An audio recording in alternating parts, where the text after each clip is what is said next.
What's up guys, I'm Nathan and in this video I'll be showing you guys the updated anime adventures tier list for the new Fairy Tail update. It's been a while but the update's finally here and we've got quite a few new characters. S tier is gonna be for like the best characters that are at least good for something. A tier is gonna be the very good characters. B tier is gonna be the characters that are the best for beginners. C tier is gonna be characters okay for beginners, and D tier is gonna be characters that are bad even for beginners.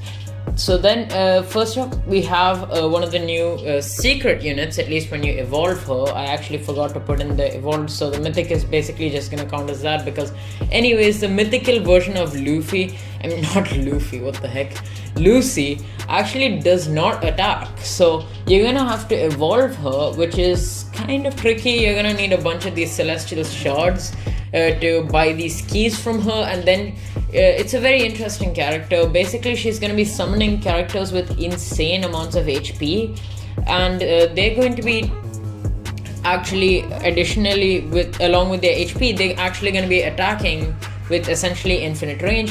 Only thing is that she's going to be summoning only when those characters die.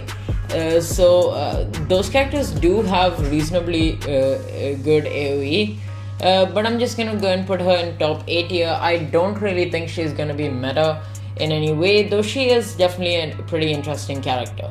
Then we have GILDARTS, so I'm actually gonna put in S tier, albeit maybe a bit low S tier. He's gonna be having full AoE with a bit lesser range, actually kind of like Shanks in a way, with really good DPS. And the main highlight of this character is that he can break shields. He's also got like 3000 DPS at level 70, which is like really good. Then we have Aizen, who's gonna just be there. He basically is able to push enemies back. It's just that it's not really that helpful because the global cooldown is very high. Then we have Mirum, who's gonna be again an S tier. He's gonna be like one of the better hybrid type units. But I don't think like he's like as high as you see him in some tier lists, because there are some other hybrid units. I'm pretty sure Grey is a hybrid unit as well, and he's also going to be capable of freezing. So Mirum isn't necessarily the only character that you can use for hybrid, but yeah, obviously he is definitely going to be helpful when you're doing those hollow infinite and stuff like that. Kisuke unevolved is definitely just going to be an A tier, not really anything special. Ulquiorra is going to be low S tier. Ulquiorra and Arima, it's kind of like a tie. Uryu is going to be right there. I mean, he's got good DPS, he can crit and hit air, but I would say that Miriam does kind of replace him. Coyote Stark is obviously still really good as a DPS unit because he still has pretty decent DPS, and additionally he has a lot of range, pretty decent AoE, though it can be a little bit troublesome on certain maps with a lot of turns because it is a rectangular AoE, but it is fairly wide. And he also summons these exploding wolves, so I think he still holds a place in high S tier. We have Keisuke's secret version of himself who buffs range and SPA, so that's obviously really good. We have Netero, who is, well, nothing much to say. I mean, he's got decent range, nothing too crazy, pretty decent damage. He's overall like a pretty average damage dealer, or rather above average damage dealer, and nothing like crazy about him. We have Rukia, who I'm gonna go and put her in S tier. Like I mean, actually, you know, I don't think Rukia would be S tier anymore because, you know, Grey exists. But you can place 4 of her with full AoE, so it's definitely decent. It's just that Dio is definitely going to be better because time stop lasts significantly longer than freeze. Pito is going to be also in S tier because Pito has a really good DPS, one of the highest in the game actually, and she's also going to be able to bleed, which is really helpful against regen type enemies. So I'm going to go ahead and put Pito right there. We have Hisoka, who honestly I think I'll put him in S tier because he's able to stun and slow. I think that's pretty damn helpful. We've got Kite, who, yeah, I mean I don't think Kite's meta at all. Like Kite is one more like interesting secret type unit that's got different modes like Frenzy and whatnot. Frenzy, Precision, Focus and all that. Frenzy is obviously going to be the best out of them, but it's definitely not as good as the S tier stuff. We've got Gon, who is really just amazing. He's got like 1600 DPS, which is around a little over half of the average mythicals. But here's the thing, he's got 50 plus range with full AoE. Now he does have a very high SPA, but he also does hit like a truck. We have the legendary version of Gon, who's gonna be a solid B tier, really good character to get because you can actually evolve this into the mythic and then further evolve the mythic, so that's like really nice and definitely good to summon for the legendary version of Gon. Killua, I'm going to go ahead and place him in lower S tier because he's definitely not too bad. Like, he's gonna be able to stun the enemies with a really quick SPA, so he definitely does have some kind of value. Then we have Gray, who is a really good character. I'm gonna go ahead and put Gray right about there. He's basically going to be able to freeze with a fairly decent AoE and actually quite good DPS, so he's definitely going to be really useful as a meta. Then we have this character, forgot the name, Juvia or something. This character is actually a really high DPS legendary, though the other one, GAJEEL, is actually going to be slightly better. They both have almost exactly the same DPS, around 770. GAJEEL actually has 2 range lesser, but GAJEEL has a significantly wider AoE, which is why I would say GAJEEL is a bit better. But yeah, these 2 legendaries have amazing DPS compared to the others, I have to say that. Then we have Natsu, who's going to be able be really helpful in the new map. The new map basically has these ice mages that take a lot lesser damage, but Natsu is able to have a very good DPS, granted a bit less range, but he also burns, which is really effective against those ice mages, which are pretty dang hard to kill. Then we have Lelouch, who's going to be right about there. Again, just a flex type of unit. Definitely I would say that this new character is probably better than Lelouch, even though she only like summons, I'm pretty sure, when your units die. It's still like they are a lot tankier and they actually have some special attacks of their own which do a lot of damage actually. You know what, I'm actually gonna just go and put her bottom as I feel like she just kind of deserves it. Then we have Ace, who's gonna be right about there. Ace definitely isn't better than these 2 legendaries, they're just way too good. Actually, I'm gonna put him below Gon as well because Gon is actually helpful to at least evolve later on. Then we have Luffy, we have Gohan. We actually had a new leaderboard unit, but I didn't add it, I just didn't find it worth it. But yeah, Gohan's just gonna be low A tier leaderboard unit. Then we have Eren, who's gonna be C tier. Genos, he's a summoner of course. Genos is gonna be obviously better than Luffy Marineford. Sanji is like really cheap to place down. Piccolo has good range. Levi is pretty decent. He is able to crit with really good DPS, but he's like kind of a worse Uryu, I would say. Then we have Speedwagon, who's going to be right there in like A tier. Obviously Speedwagon is going to be really good as a money farm, but Bulma is better. You know what, I'll just put him in the bottom S tier, whatever. Then we have Akenu, who's gonna be around there in A tier, I would say. We have Crocodile, who is in C tier, pretty good for an epic actually. Blue Devil is like pretty much equal to Gohan. Then we have Zenitsu, who is we have Gaara, who's able to stun, so I mean that's something. Trafalgar Law has amazing DPS, but it's just single target.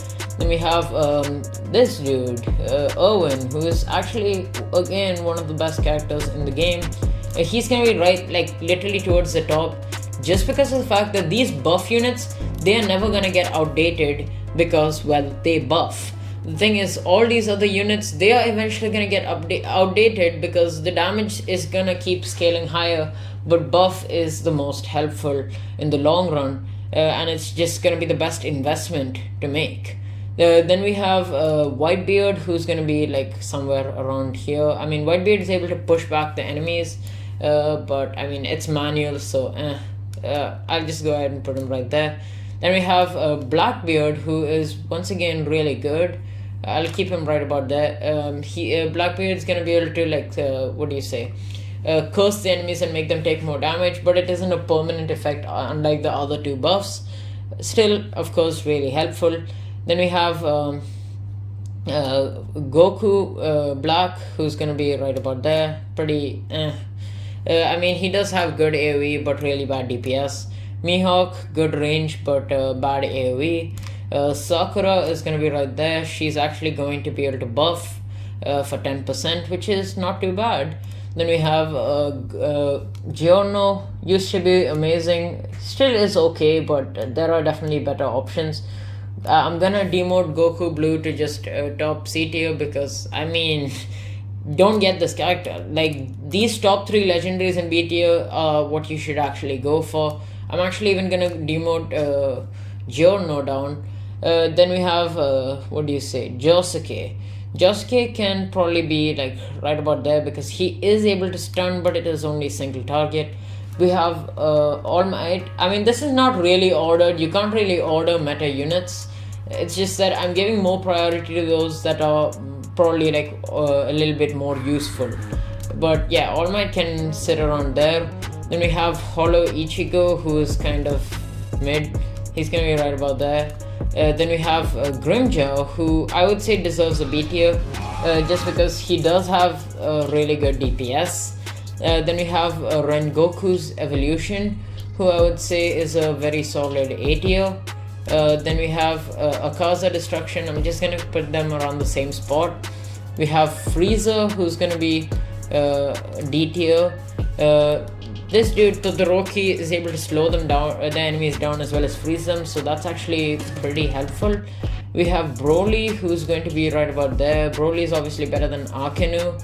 He's got full AoE with very solid amounts of DPS. Akaza is able to self-buff, so you know what, I'll just say he's better. Then we have Killua, the regular version. We have Madara, who is very outdated. I'm gonna go ahead and put him right about there. We have Bulma, who is going to be, of course, here, best money farm. We have Kakyoin, who is trash, decent AoE though, I have to say. We have Shanks, who for some reason his banners are put as L, but the thing is he still does have that manual time stop, and that still is helpful. He's also got full AoE with reasonably good DPS, but granted it is pretty expensive to resell him, but still I would say he holds a spot in S tier. We have regular Luffy, which is very garbage. We have Overhaul, also D tier. Got a lot of units here this update. I mean, in all the updates combined. Arima is definitely going to be a pretty solid S tier. I mean, like, he's just gonna be a nice damage support. The Coyote stock is still obviously gonna be the best, but still a good damage support, I must say. I'm gonna actually go and put him a bit lower. Yes, that should be about right. Then we have Tatara, who is around the same level as Rengoku. Could be a bit better actually, because he does have that 2x burn, which is pretty good. Then we have Kizaru, who is going to be in C tier. He is an air unit, but not that great. Then we have Diavolo, who is kind of bad. He's kind of a trash support, kind of like Aizen. He's got a really long time stop. It's just that, well, actually it's not even that long. It kind of slows the entire map down though. But it's got an insanely long global cooldown, so it's kind of garbage. Then we have Rengoku, who is trash, at least, well, the unevolved version. I have the evolved separately because they came out in different updates. We have Dio, who is obviously still going to be amazing on challenges and all that stuff. It's just so helpful. Then we have Armin, who is, yeah, he's bad. Then we have, but I mean, he does have full AoE, it's just that it's manual and it does garbage amounts of damage compared to most of the other mythicals and even compared to most of the legendaries. Kakashi is pretty bad because he's really expensive and I just don't feel like it's really that worth it. Karakuri is definitely going to be a pretty solid spot in S tier just because he's able to slow them down, which is obviously going to be really helpful. Then we have Pain, who is going to be, I would say, in a solid A tier because, again, good support. He's able to push back the enemies in case you can't evolve All Might. Pain will be helpful. We have Jotaro, who is like a well, weaker version of Shanks damage-wise, but of course it is easier to resell him, so that's one thing. Then we have Itachi, who is kind of on the same level as Kizaru, I would say. He does have an Amaterasu burn. We have Darby, who is a pretty bad legendary. Then we have Eren Founder, who is good. Like, of course, with Unique, he gets insane amounts of damage. It's just that I wouldn't say that it's that useful, just because of the fact that once again it's a summoner, and the problem with summoners is that they are essentially going to be single target, and that's just the main problem. So I'm just gonna go and put them right about there. Then we have Naruto Beast Cloak, who's going to be, I would say, lower on A tier. Actually below Gohan. I do recall him being worse than Gohan. Then we have Naruto Beast Mode, who is just kind of meh. Then we have Zeke, who is also meh, but he does have good range. Then we have Jozu, who is kind of like a weaker version of Pito. I would say Pito just kind of replaced him, so Jozu is going to be a lot lower now. I'd just go ahead and put him right about here. Then we have Noro, who I'll say just barely qualifies for B tier. We have Toka, who also I would say she qualifies for B tier. She's got a really fast SPA. Obviously these legendaries are definitely going to outclass her, but you know what, it's not too bad. Then we have Renzi, who is kind of the Tokyo Ghoul limited secret. Then we have Ito, who is kind of also bad.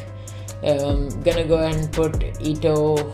I mean, Ito isn't bad, but you can only place down 3 of her, and her damage is seriously outdated. It does grow every enemy killed, but I just don't feel like it's that great anymore below this. Yeah, I would say Ito can be right there, mid A tier. Then we have Kaneki, who is going to be qualifying for B tier just because of the fact that he is capable of bleeding. And finally, we have the regular version of Akaza, who is also going to be a solid B tier.